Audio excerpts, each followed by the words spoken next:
बिस्मिल्लाहिर्रहमानिर्रहीम। अस्सलाम वालेकुम फ्रेंड्स। आज हम पढ़ेंगे सर्कुलर सिस्टम। सर्कुलर सिस्टम में जिस यूनिट के अंदर हम फाइंड करते होते हैं एंगल को, वो हमारे पास है रेडियन। रेडियन बेसिकली क्या है? Radian is the measure of angle subtended at the centre of circle by an arc whose length is equal to the radius of the circle.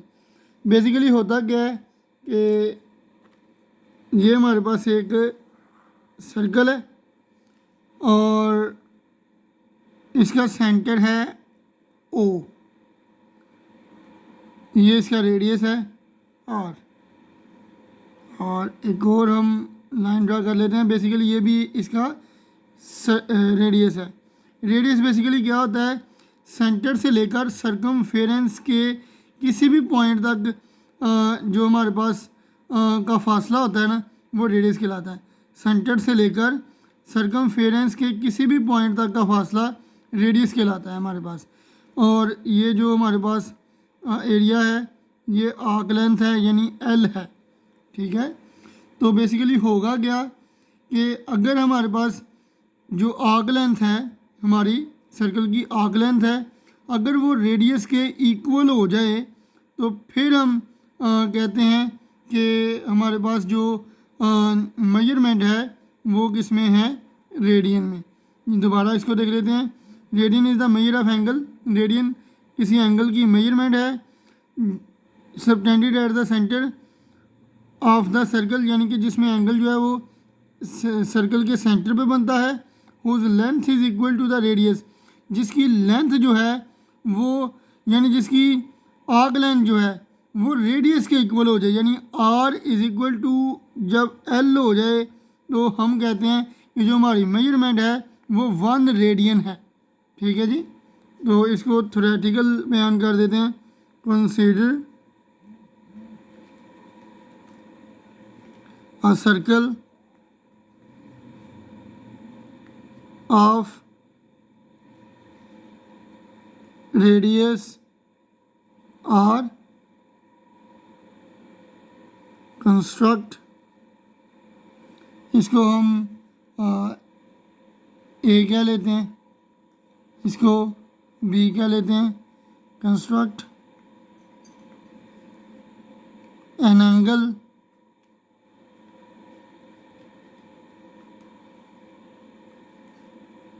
AOB at the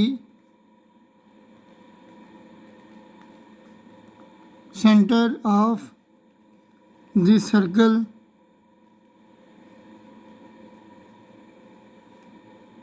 whose rays basically क्या है? मैंने आपको angle के topic में बताया था पिछले topic में कि रेज जो हैं वो दोनों बनती हैं तो हमारे पास एंगल बनता है, और उसका जो कॉमन पॉइंट होता है जहाँ से दोनों निकल रही होती हैं, जो जहाँ से स्टार्ट होती हैं, उसको वर्टेक्स कहते हैं। और यहाँ पे एंगल हमारे पास थीटा बन रहा है।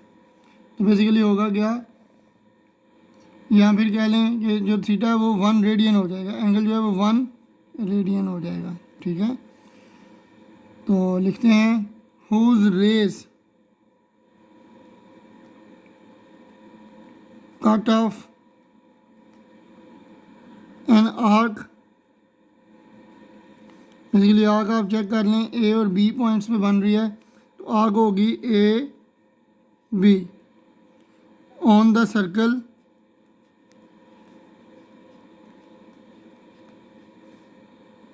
whose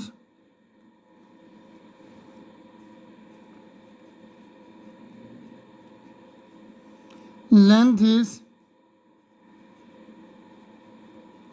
equal to the radius or this measurement जो होगी एंगल AOB की, वो हमारे पास कितनी आ जाएगी फिर? 1 रेडियन। दोबारा चेक कर लीजिए, हमारे पास रेडियन क्या है?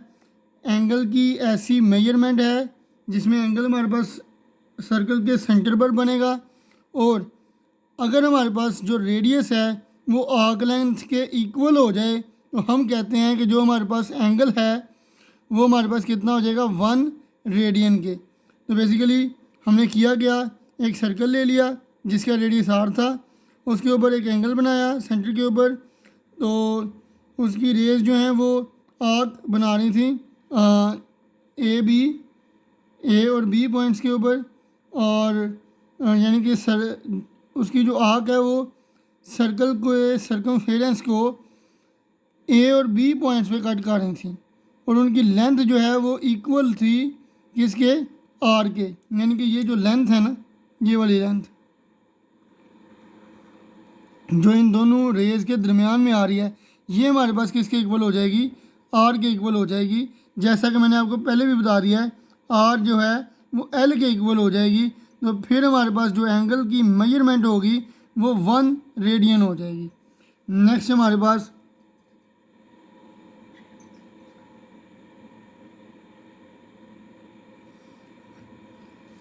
नेक्स्ट टॉपिक है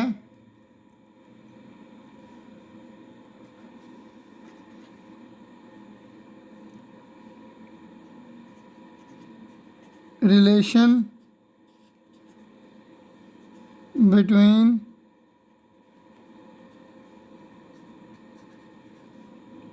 the length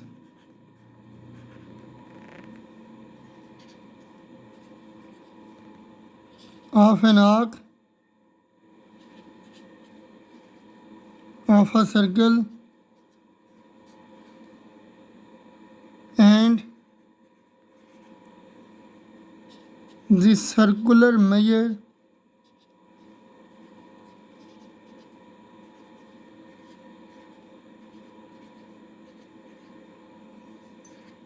of its central angle.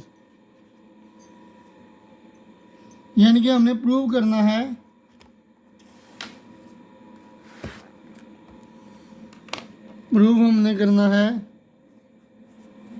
Prove that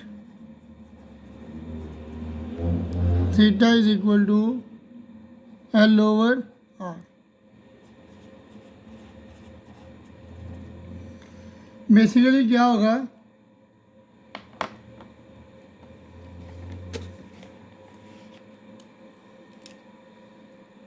हम एक सर्कल बना लेते हैं जिसका जो सेंटर है वो हमारे पास O है, रेडियस जो है वो L है, और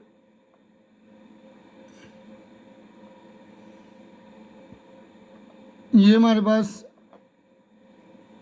A पॉइंट है, ये हमारे पास B पॉइंट है, और ये हमारे पास जो है ये सारी आर्क लेंथ है L। ठीक है, इसको लिख लेते हैं। Consider a circle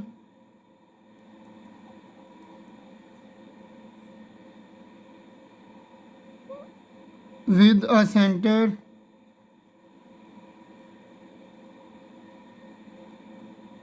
O and radius R। Suppose कर लेते हैं कि उसकी जो आर्क लेंथ है ए बी वो हमारे पास किसके इक्वल है, एल के, एंड द सेंट्रल एंगल, जो सेंट्रल एंगल है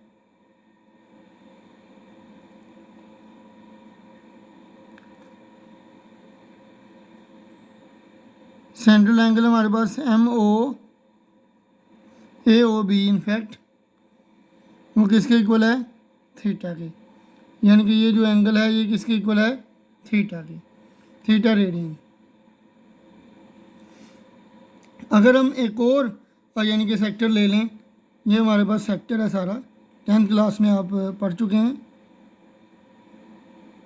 अगर हम क्या करें, इसको C कह दें, ये जो लेंथ है हम आर्क लेंथ इसको R is equal to L कह दें, ठीक है। और इसका जो हमारे पास फिर एंगल आएगा वो 1 रेडियन के इक्वल हो जाएगा। अभी मैंने आपको बताया है कि अगर हमारे पास आर्क लेंथ जो है वो रेडियस के इक्वल आ जाए तो हमारे पास जो एंगल होता है वो 1 रेडियन के इक्वल होता है। तो आइए देखते हैं। Take an arc AC of length is equal to R, यानी कि लेंथ जो है हमारे पास आर्क लेंथ वो हमने रेडियस के इक्वल ले लिया है। तो बाय डेफिनेशन हमारे पास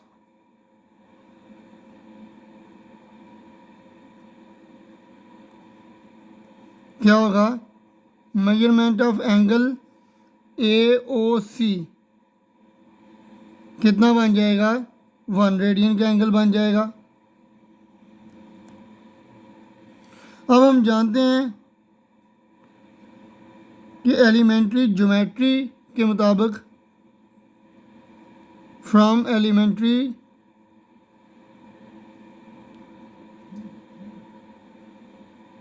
ज्योमेट्री, एलिमेंट्री ज्योमेट्री क्या कहती है कि जो सेंट्रल एंगल है ना आर्क्स ऑफ अ सर्कल का, से हमारे पास जो सेंट्रल एंगल है आर्क्स ऑफ अ सर्कल का वो प्रोपोर्शनल किसके होगा, लेंथ ऑफ देयर आर्क्स के। यानी कि क्या कहती है, that measures of central angles, जो दोनों के एंगल्स हैं हमारे पास जो सेंटर के ऊपर बन रहे हैं, of the arcs of a circle, वो प्रोपोर्शनल होंगे, are proportional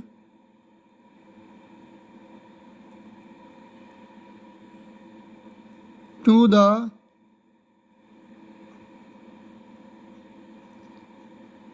lengths of their arcs, किसके प्रोपोर्शनल होंगे, उनकी लेंथ्स के, ठीक है। मैं आपको बताता हूँ, ऑफ देयर आर्क्स, यानी कि एक तरफ हमने दोनों सेंट्रल एंगल ले लेने हैं, यानी मेजरमेंट ऑफ AOB। देखिए कि एक एंगल हमारे पास सेंट्रल एंगल क्या है AOB और दूसरा क्या है AOC। इनको हमने प्रोपोर्शनल इनकी बना लेनी है, इनको डिवाइड कर लेना है एक दूसरे के ऊपर। और दूसरे नंबर पे हमने दोनों आर्क्स को प्रोपोर्शनल बना लेना है, जैसा कि पहली आर्क है AB और दूसरी आर्क है AC, इन दोनों को हमने प्रोपोर्शनल बना लेना है। Measurement AB is equal to measurement AC। हमारे पास क्या होगा, मेजरमेंट AOB किसके इक्वल था, थीटा के, is equal to measurement AOC किसके इक्वल है, 1 रेडियन के। तो यहाँ पे 1 यानी कि ये थीटा रेडियन और ये 1 रेडियन आ जाएगा, is equal to measurement of AB जो आर्क है हमारे पास वो किसके इक्वल है, मेजरमेंट AB आर्क जो है वो हमारे पास L के इक्वल है। तो यहाँ पे लिख लेंगे L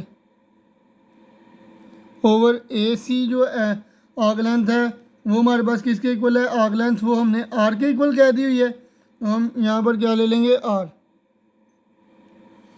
तो 1 ओवर थीटा थीटा ओवर 1 क्या हो जाएगा, थीटा ही हो जाएगा, रेडियन से कैंसिल हो जाएगा, तो ये आ जाएगा L ओवर R, ठीक है। तो यही हमने प्रूव करना था, तो लिख देंगे हैंस प्रूव्ड। ये था हमारा आज का काम।